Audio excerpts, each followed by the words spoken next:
But now that everyone's introduced themselves, I think what would be really lovely, I think, if we can, as a final segment for this session, if we can just share maybe a bit of information about films or TV series that you've all seen of recently. I think that would be really good. So if I can start off very quickly, I watched two lovely films, which I'm sure you probably saw on the WhatsApp group me gloating over. Was Badhai Do and Geraya. Two very distinctive films. Geraya is one about infidelity and complex human relationships and emotions and actually mental health as well to a major extent. But Haido is about the concept of lavender marriages, wherein a homosexual man and woman get married just for the sake of society whilst living their own lives. It's a family drama comedy film, which was amazing. The two very good films that I watched, and I really loved it. I think Pushpinder, will come to you for your next suggestions and recommendations of films that you've watched recently. So if you could please unmute yourself and let us know. Yeah, I'm trying. You're on. Yeah. Right. Okay. Yeah, I'm okay. What we wanted to do today, after this introduction, Anuj, Saz suggested that we should talk about a film called Donkey Head, which a lot of people watch. Right.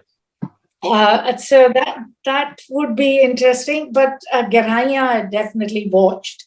Interesting film from my point of view. It was very well done. Mental health was handled so well in this film, but for me, it wasn't deep enough. Apart from the character played by Nasiruddin Shah, 5 minutes on the screen, he left an impression on me. But Deepika, again, is good. Worth watching the film, definitely. But recently, I would like to talk about Donkey Head, which is not a commercial film, but definitely a film that I would recommend for people to watch. It is such a good story about dysfunctional Punjabi family, and the characters. I could identify with all the characters. In fact, the family is just so well put together. The narrative and the characters. Yeah. So that's all I have to say. But it'll be good if we could talk about this film today. Wonderful. Okay, cool. So we'll talk about Donkey Head then. Saz, actually, since you had suggested this, actually, would you like to also continue your sort of perspective on Donkey Head? What did you think about it? One of the reasons why I suggested Donkey Head is that it's definitely a film that's very much part of the diaspora of how we all live as families.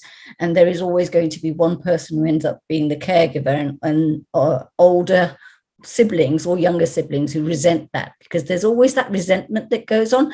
And the narrative of this particular film that really resonated was the fact that as Pushpinder said, you can identify with one of those people and all of those people all at the same time. So as I watched it, and it's available on Netflix, it's a really good storyline. It's by a really good writer, director, and she also plays the part of the main heroine, who is an exhausted author who's struggling to complete her manuscript. I can identify with that because I'm doing that same thing at the moment. But what was quite interesting about the whole setup was it was filmed during lockdown. They only used few sets. So there was a house, there were some external scenes, almost a hospital kind of mock-up. And what was quite good about it was that it's a Punjabi family, so obviously they had an aunt who was really keen on having kirtans and bhajans because she felt that her brother was languishing in this terminal illness and wasn't going to be able to come out of it if he didn't have the parts being told. And so she tried to do that, whereas the daughter, who was actually looking after her terminally ill father, was against that, only probably because she's been through it and had been through it for a period of time. And so when the siblings turn up, it's almost like, so why are you behaving like this? And it is something that we as a group, we as people would identify with, as particularly to do with carers. And one of the reasons why I really liked it was that it shone a light on not only somebody who is terminally ill, but also on the carer and their mental health. So there were issues with the main character who was definitely suffering from bouts of mental health, illness. And I think one of the things that was really very interesting, and it was very telling right at the end, is that when she tried to inform her ex-lover that she was dying from terminal cancer, it was almost like the siblings were like, oh, did she tell you that she's got cancer? So it was very much that sort of having a unreliable narrator, managing expectations within a family group, and the fact that the father had decided that the daughter who was actually spending all that time looking after was called the donkey head. So again, a derogatory term, and it's something that happens quite a lot in South Asian families. That was so beautiful. Thank you so much, Saz, for conveying that. And I think it was a very universally relatable film, wasn't it? I feel like we've all seen these sort of dynamics play out within even our own families also. And it's sad to say that, but it does exist, that dysfunctionality and the sort of internal politics that goes on within a family. And yeah, it was quite heartbreaking, I must say, but a very, very well made film. So I think, Toiba, would you like to say a few words, and then we'll go to Mayuk and then Nish. Thank you, Mayuk. Sorry, Anuj. I'm already on to Mayuk. So I loved Donkey Head for the reasons, as Saz, Pushpinder, and you said, like, it's relatable in one way or the other to you. A migrant family coming from India, settling in Canada, and their children, and everybody has moved out. There were few scenes that like hit me hard. One was when the main character was dealing with her father, and she talks to him and tells him all the things, and he tells her to get milk, and she goes out of the room, and her father says, "You're a good girl." He whispers it. She can't hear it. She couldn't hear it. But he says it. But deep in the head of the main character, she always thinks she was not good enough because they were twins, right? And Param was the favorite of everyone. And but her father acknowledged he could see. So that is something I felt like, oh, that was like very boldly and very subtly played. And of course, the twin brother, because he among the all seems to have a perfect life, is very calm, is very composed. And at the end, when he breaks down, when he throws things at her sister and he cries and he screams, that right there shows that, you know, at first moment you thought, okay, the main lead has a problem, father has a problem, this character has a problem. And then you looked at Param and you were like, oh, he's totally fine. And you realize how dysfunctional they are and how true it is for everybody. We all try and guard ourselves up that we are okay, we are dealing with it, but then there's that one tipping point, it all comes down shattering on you. That was something that was really beautiful. The other sibling, the brother, the back and forth between the sister and him, talking about his wife being in a vacation, and then Param comes and he's like, "I'm so sorry, I need the ketchup."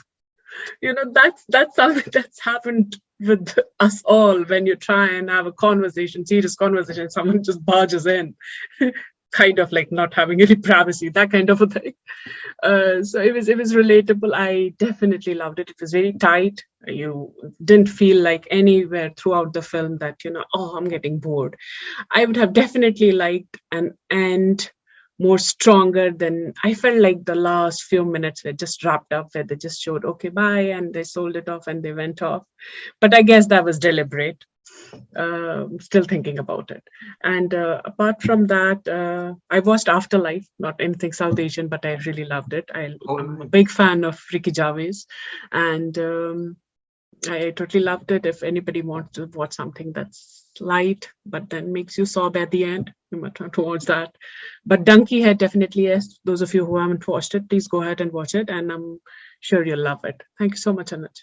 Thank you, Toiba, for sharing that with us. Yeah, I do like it. It's quite interesting how, it's really interesting how dysfunctionality often does call for some light humor moments, on the surface. And I think that I find that very fascinating about the way dysfunctional families and relationships are presented in cinema, not just in Bollywood, but I think generally. And I think there is something quite slightly amusing about the dysfunctionality of how a family is. So I definitely agree with that. Mayuk, I believe you've not seen the film, but did you want to say anything anyway? Would you like to say something? You know what? Particularly after lockdown, when we started having Zoom meetings, even during client meetings, we quickly Google stuff for the answers we don't know.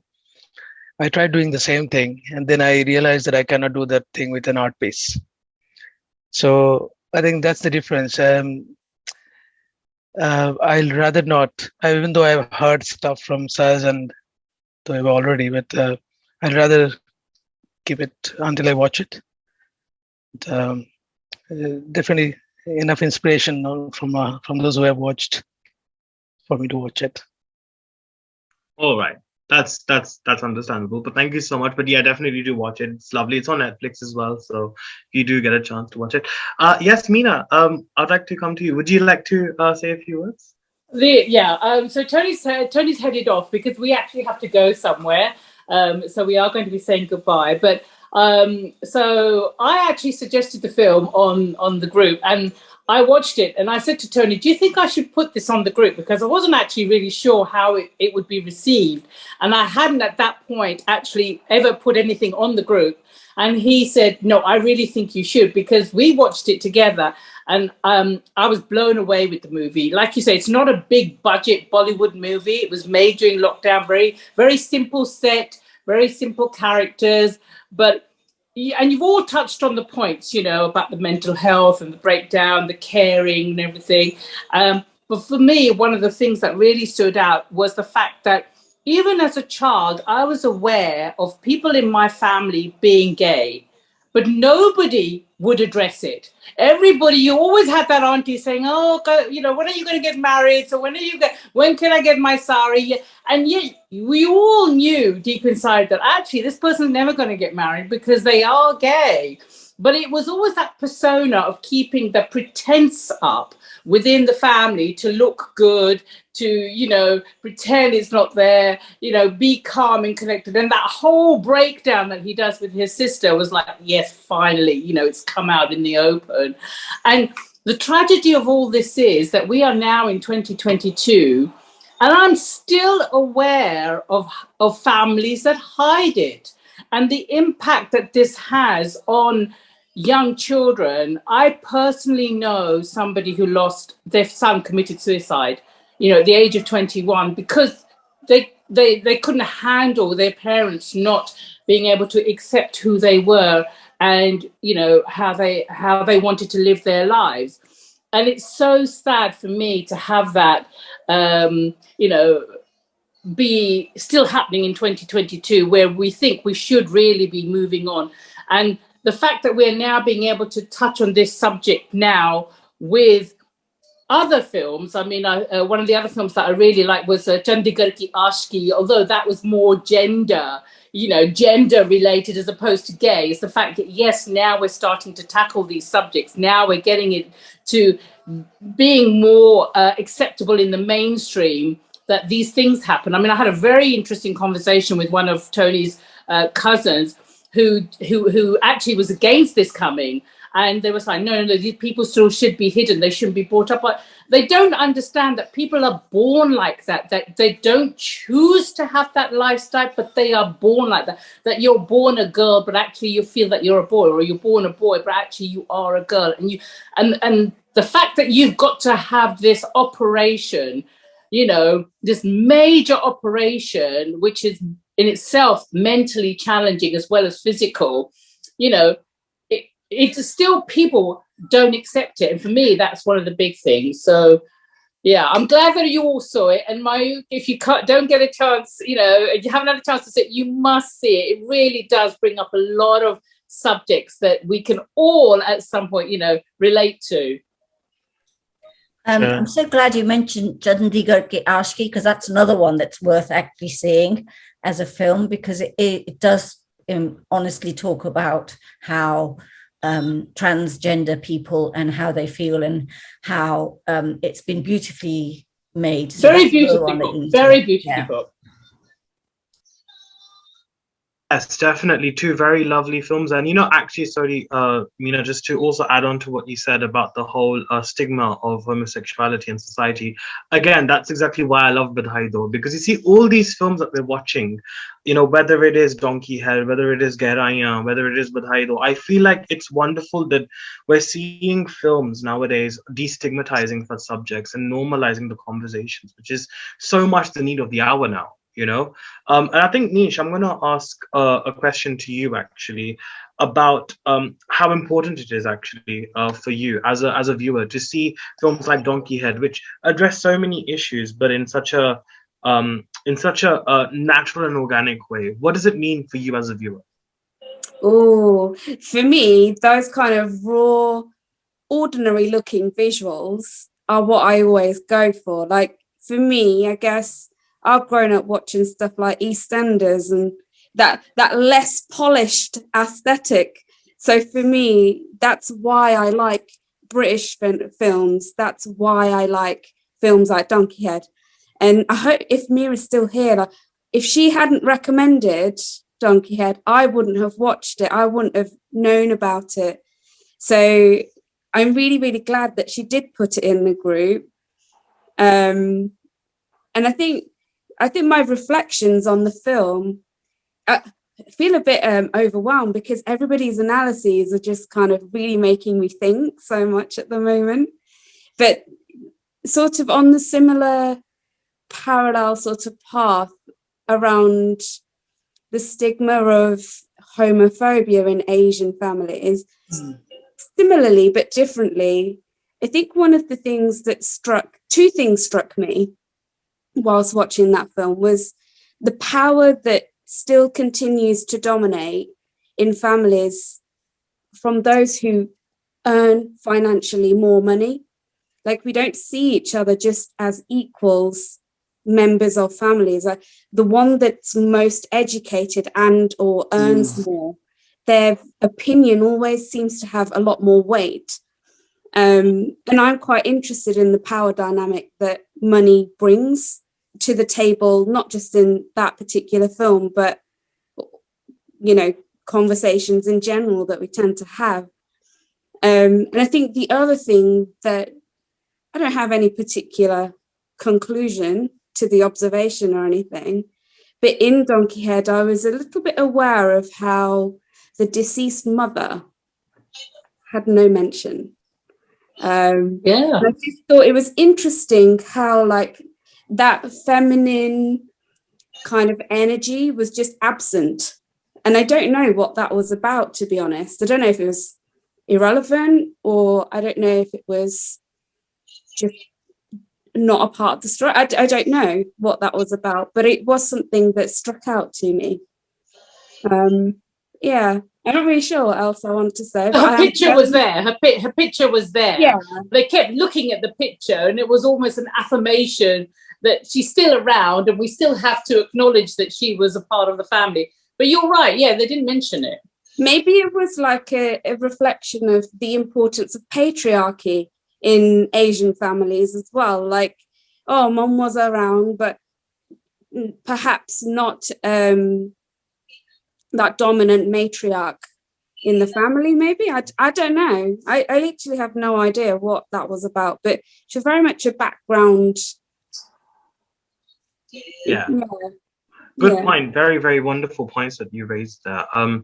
I think also, I mean, I think, yeah, like you said, I think it's really interesting how even certain symbols and the lack of certain characters as well can really have a huge impact on the film's narrative. And I think that, that just goes to show, I mean, what a great film Donkey Head is. It's just a small, subtle things which really does make a big difference. And I'm a big sucker when it comes to like small things which actually tell a story in itself. So I completely resonate with that. Yeah. I think the other thing that I would like to mention is that for me, Donkey Head resonated massively because I'm also like a second generation person, like living in that Western world and kind of like coming to terms with this auntie who won't stop her bhajans, and I'm like, what's the relevance of it? And that kind of being caught in the crossfire, like about wanting to uphold cultural traditions and so on, but then also wondering about the actual significance of it as a spiritual person. That little bit where the Gyani walks in and says Sasrigal, and she says Merry Christmas. that little defiance that I'm not going to say Sasrigal to you, just because you said it to me. I mean, that for me was just a killer. That little tiny bit of detail there. Oh wow. Yeah, that was really funny, and yeah, it was really telling. Rakhi, I also saw that you had raised your hand. Would you like to say something? Yeah, sure. Thanks so much. I just wanted to also say a huge thank you to Mina for recommending this film. I did actually see the trailer on Netflix and I thought, oh, this looks awful. There's no way I'm going to watch this. And that's where my huge disappointment was, in that I think the trailer really just doesn't do it any justice at all. And I worry people, if they don't hear it by word of mouth, they just won't watch it. But frankly, I thought it was a genius film. I thought it was hilarious. The very first scene, in fact, and for those of you who have watched it, is a real hook, because you think, oh no, where is this going? Because you've of course got the daughter and the father who's having a bit of a nap, but it looks like something quite different. I thought that was really cleverly done. I thought that was pretty funny. And also the references to ginger beef. I think there were a couple of references when the cab driver's like, oh yeah, I've got some really great ginger beef, you've got to try it. And I think there's a scene where they actually got the BART which are running on, and one of the characters wants to have some ginger beef, and they said, no, you can't have that now. They said, well, can I get a fork at least, So it's all of these, the injection of humour into what I thought was quite a clever film, with lots of depth. And in fact, I think Sars mentioned it, in that all of us can resonate with one, if not all of the characters in that film. And in particular, I grew up with my grandparents, and of course, more recently, as they became elderly, I sort of seen it firsthand in my own family, even in that, the role of the primary caregivers, and the resentment that can happen, in between families, and that sort of storyline in particular really struck a chord with me. But aside from the disappointment of the trailer, the only other thing that I was a bit disappointed about, whilst I liked the film overall, was that when they dealt with the sort of topic of homosexuality, I felt that they just kind of almost threw it in, and they didn't really explore it in as much depth as I would have liked to, as I would have liked them to have done. But that said, I thought it was a very, it was a brilliant movie, and in fact, in my mind, I thought to myself, goodness, if we had this as an entrant for the film festival, I'm pretty sure we would have programmed it, actually. I could actually definitely see it on the big screen at one of our festivals. So that in and of itself is a testament to how great the film was. So yeah, thank you so very much for finding that gem of a discovery. Oh my God, Rakhi, I resonate so much. I remember I was thinking the same thing, actually. I was like, this would be such a great film for the festival. Like, literally, it was perfect. And it really goes well with our theme this year, which is Dare to Dream. So it goes really well with that whole theme as well. But thank you so much, Rakhi, for sharing that. I think, Deepti, I wanted to come to you because you made a very interesting point. So, Deepti, would you like to share a few words on Donkey Head as well? Yeah, again, like yourself, many of you, I wouldn't have watched this but for the recommendation. And I have to say, I cried quite a few times watching that. I had to watch it with subtitles because I I wanted to not miss anything. And it was interesting to me that the greeting, I didn't know this before, but it actually interprets to mean truth is God. And the main character, I was left sort of worrying a little bit about her because I didn't really know whether she really was ill. I felt that perhaps she was dying because, you know, I remember, you know, one of the early clips was her falling off her bike. And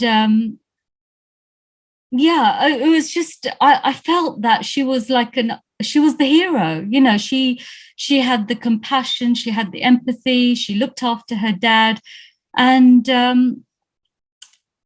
you know, by bringing him home, she gave her brother a chance to sort of have those final moments, sort of realize, you know, being able to say his truth, and so many wonderful things, because she didn't think of herself, and it resonated with me because, you know, during the lockdown, I lost my father to COVID, and my brother, who had COVID at the same time as both my parents, looked after them. And because he looked after them and he was living with them, the rest of us siblings did not have to worry about things that we would have really had to worry about.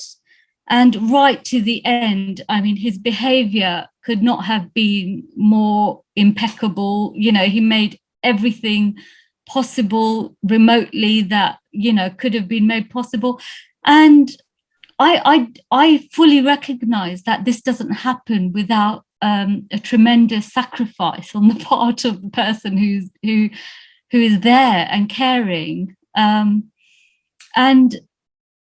also a part of the story that resonated with me was that it sounds like as if she had a pretty tough childhood. You know, she was picked on, she was physically abused, so and obviously mentally abused to the end, you know, because she didn't really get her needs met. So perhaps the mention of the mother didn't arise because she probably was the person who filled those shoes as well, and made it possible for everybody else to just carry on, at cost to her career, at cost to her dreams. And then she was with a man who really wasn't available to her, which again seems to sort of point to a person who doesn't have that self-worth. So I'm quite interested, Pushpinder, actually, on your insights on what made this character, because I saw her as a really empathetic person who just had taken on rather more than she could cope with, and she obviously didn't ask for help easily either, because her siblings didn't seem to understand all the ordeals that she'd already been through. So I don't know. I mean, I thought it was a fantastic film. You know, it really touched on some very difficult issues. I did see a lot of bums in there, which you know, might take a while to get out of my system. I'm not sure what the point of that was, but you know, but that's really, it was different. Dipti, you mentioned that, but I thought that was really interesting how they showed her being a daughter and caring, but still not ashamed to clean his bed, which he's obviously soiled, and then to take him for a shower. Now, most Asian men that I know, and certainly when my father-in-law was ill and he was in the same condition, there was no way that he would ever allow me. I mean, even though I used to say to him, Dad, let me take your clothes off, he would not allow me to touch him. He would wait until Tony came home or Tony's brother came home. He would sit in those soiled clothes until that. So the fact that they showed a daughter undressing her father and then giving him a shower, again, that really personally touched me, because actually there must be hundreds of girls that have to do that for their father. But again, we don't acknowledge it. Yes, that's very, very beautiful points, both, I think, from Deepti and from you, Meena. And sorry for your loss, Deepti, and I'm sure it must be very difficult for you. And I'm really glad that at least you could watch the film and, you know, you could, I guess, resonate a little bit with the sentiments and with the sort of the style of narrative that was there. So thank you so much for sharing that with us. And I hope you're okay. So thank you so much. Yeah, thank you. Pushpinder. I was just going to say that she was one of the twins, wasn't she? So, so she was already kind of. He took the attention away from her. I think she had divided love, and that mother not being there, she maybe the other siblings had more of mom, whereas she didn't. That's very. Sorry, I've kind of got frozen here. Can you hear me? Yeah, we are. Pushpinder, while they were playing, can you hear me? Sorry? Can you hear me? So when they were playing, when the twins were playing hockey, is that not the time when sort of, you get the message that she was sort of not being appreciated by the father? It was the son who was. She was the dark half of that, the twin. He was the good and she was the bad. So it had all started from childhood only, that she wasn't. And my fantasy was that mother might have died giving birth to these twins, because there was no mention of it. She had the sadness of death on her all through the film. So that was kind of my observation on it. Yeah. But that's such an interesting take on that. But again, it was something that I think Nish mentioned, that it was all about the fact that although they were a twin, and the way it's been written is that they were twins, the fact that her brother was in medical profession, he was followed the Sikh faith religiously because of his attire and the way he lived. The only thing that was the blackness in his soul was the fact that he was gay. And the point in that film for me was that she was the caregiver. And so therefore, it's the same thing that happens with most families where there is a caregiver. The other siblings and even the aunt didn't actually appreciate what she was doing. She'd given up a lot to look after the father, and yet she was never ever told in person to her face that that she was doing a really good job. He kind of said it as a whisper and she was out of the way. And I think that was the idea behind it all, is that quite often anybody who's doing that kind of work because they want to do it, I don't think she was forced into it, although there were times when there were mentions of the fact that she didn't really understand how to live within society. That when people are in families are caregivers, you tend not to appreciate how much time, how much effort, how much they've had to give up on their own dreams, their own aspirations to provide care for an elderly relative or a sick member of family. There's definitely an element that I could see was guilt. She was giving so much of herself.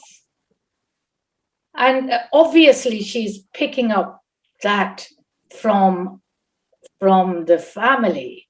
And as I said, my fantasy is the son, the brother was the good one, and she believed she was the bad one. It's not just the family actually enforcing it, what she actually believed. And that was the sad bit. Mother wasn't there to tease her out of it. Right. And definitely empathy for that character. Very interesting perspectives there, actually, from from all of you. And I think that's exactly what makes this film so interesting, is the fact that so many different interpretations we can derive from the characters and the situations. So I believe we have Toiba and Nish raising their hands. So we'll go to Nish first and then Toiba. And Sunita and Bilay, we'll get your comments and then I think we'll conclude today's session. So Nish, would you like to go ahead? Yeah, just kind of like following on from Pushpinder's observations, I did notice like a general lack of love in general. And the way I kind of explained it in my mind was thinking about when migrants move to a new country, life tends to be very hard. And they had a grocery shop as the family business, which I imagine where mother, we've talked about, appeared to be quite absent anyway. And if you had that type of business, father's going to be quite absent too. So all four of these siblings, it was interesting. None of their relationships seemed all that fulfilling. Nobody's partner came along because their, father-in-law is suddenly critically ill. Over the course of the film, we could see there were quite significant cracks in a number of those relationships. And I don't know if any of those siblings received love and attention as they were growing up, which might have kind of developed into this desire, especially in the lead character, like constantly giving in this hope that one day I'll be loved in return. And it just never came.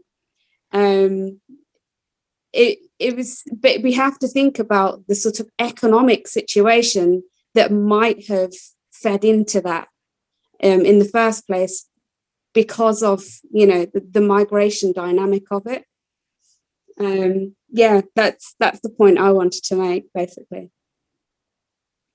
Very, very, very wonderful point once again. Thank you so much, Nish, for sharing that. I think it's quite interesting to hear that. Toiba, I believe you also had a point to make. If you could unmute yourself.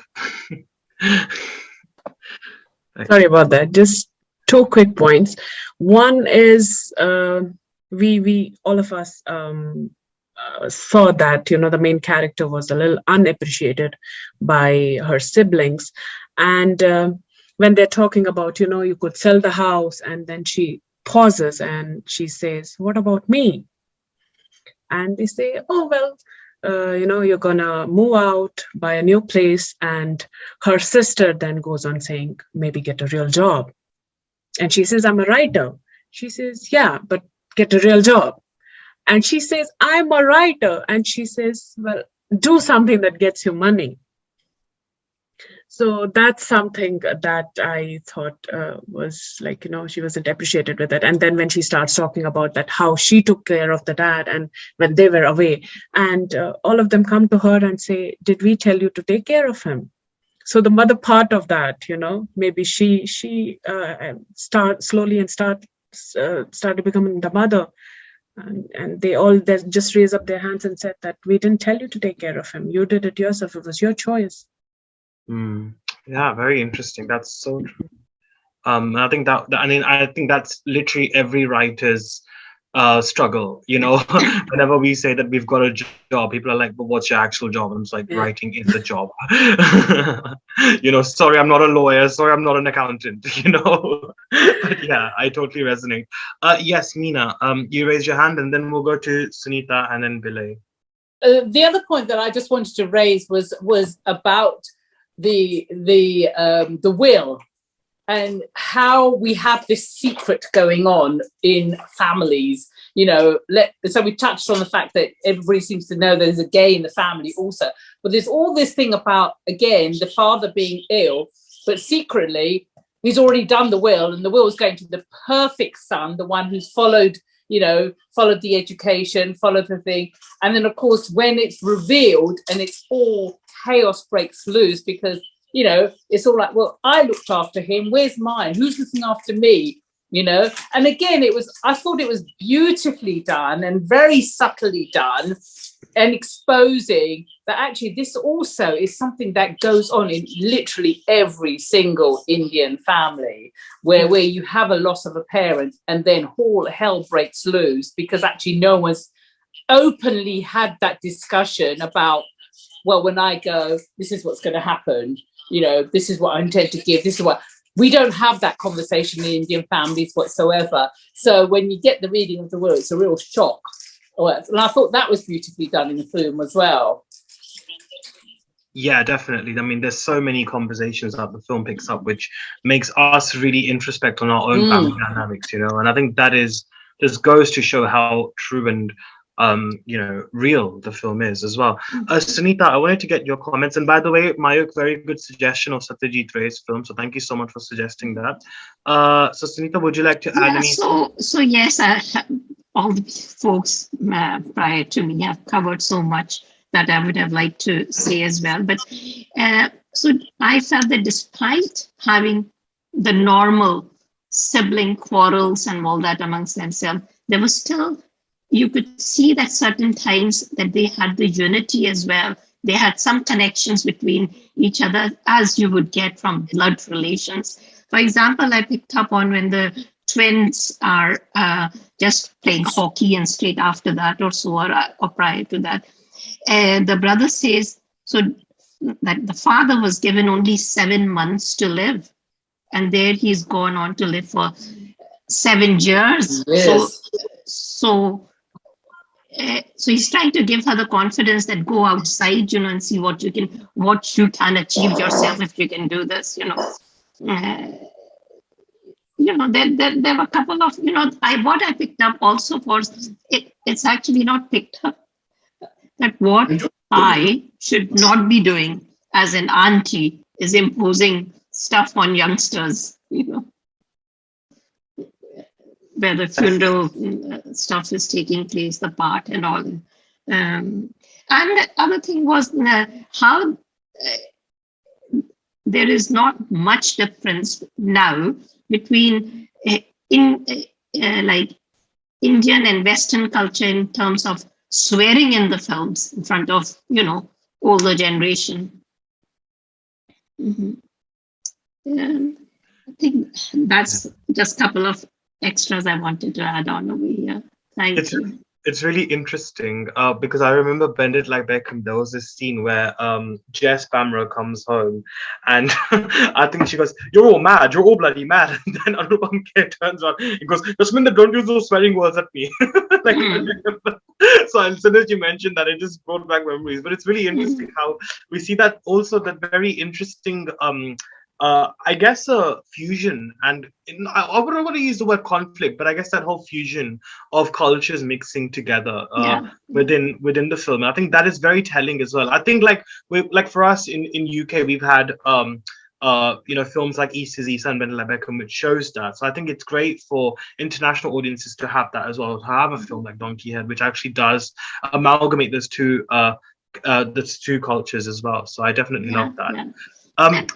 It was so well made that, you know, even little things like, say, example, the taxi driver is Pakistani, and right away he says, okay, you can order your sweets and here's my card, you know, just as you would see, you know, in Asian culture. So it was so well made. Yeah, it's so true. It's always like, and I love the fact that international places are always the middle ground for India and Pakistanis. Like for us here in the UK, it's like, you know, we're literally the same. Like for us, there's no difference at all. You know, the conflicts are literally only when you go to the respective countries, that only then you get to see it. But it's actually middle ground bun chuka, which is always wonderful. That was so good to see that.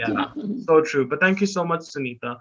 Bilay, I'm Sneesh has also written, where are you from? Where are you really from? Yeah, again, that's a very good question that they also raised as well through that. But yeah, that was lovely. But Bilay, I wanted to come to you actually. So have you seen the film Donkey Head? If not, what are your sort of views on the sort of topics? And okay, so I haven't seen it because I couldn't actually get access to it on Netflix. However, the conversation that's been going on is actually, I resonate with a few points about the son and the mother being the carer. I had it in my family. I don't mind sharing this with you guys here.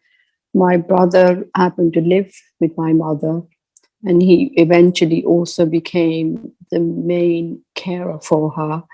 And he would change her, although she was very reluctant, but there were times where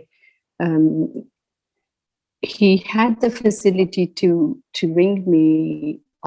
Because I was living close by to my mum as well, I would go and help out. But there were times where he did do that, changing her totally, and there wasn't any what's the word, that I shouldn't do it, or I'm the son and I shouldn't do it. Why am I doing it? It never was actually from his side. And on the other side, there was some conversation about how one person becomes the main caregiver. I think it actually comes from within. It's not to be expected to have any return on it. I can just share my own experience with my mother. For the last 2 years of her, she passed away in November, and before 2 years back, she'd become in the lockdown very stagnant and her health had actually deteriorated. And I took on the role of I intervened and did all the Ayurvedic intervention, put her diet in control. And I literally was making her meals upon prescription as to how she should have been eating. And I do not expect anybody to say to me, Billy, well done, because that's not how I did it. It's just something that I do it for my. Some siblings have more of that giving than the others. Yeah, and I'm looking forward to seeing the movie still, because I want to see it for myself now that I know what it's about. Perhaps when the second round of conversations go, I'll probably have more to input. But I think these were the two major things that I picked up, is the and even my other brother, nobody even batted an eyelid that, oh, I have to do this for my mom. Wow. Well, I mean, Billy, thank you so much for sharing that with us. That's such a personal thing, and I think we all value that very much here at Film Wallahs, and I think more power to you for doing that. And I think it's wonderful it's quite empowering to hear that, and it's very heart-touching to hear that. So thank you so much, and I really do hope you get round to watching Donkey Head, and would love to hear your thoughts, maybe on the group or at the next session that we have, on the film. And I think just to conclude today's session as well, on a very hopeful note that Deepthi had pointed out about about the gay son's way of coming out to his father, which was actually very beautiful, and it was very empowering, And I think it's great that, it ends on a hopeful note, the fact that despite the dysfunctionalities, despite the, the complete complex human emotions that we all face, at the end of the day, it's all about hope. It's all about holding on to that ummeed. Agar ek ummeed ki kiran bhi mil jaye hame, to hum kya kuch nahi kar sakte, right? So I think that is the beautiful thing that I absolutely loved about that part and the whole film as well that we saw. And I think on that note, I just wanted to say a huge thank you to everyone for joining us today for this Film Wallah meet and greet. As we had lots of new faces, I really hope to see you all on the 10th of March. As well, we'll be watching the Beatles in India at the BFI, which is very exciting. And yes, I think Pushpinder, would you like to make any, and Toiba, would you like to make any, and Raki as well, actually, if you guys would like to make any closing comments as well. Pushpinder?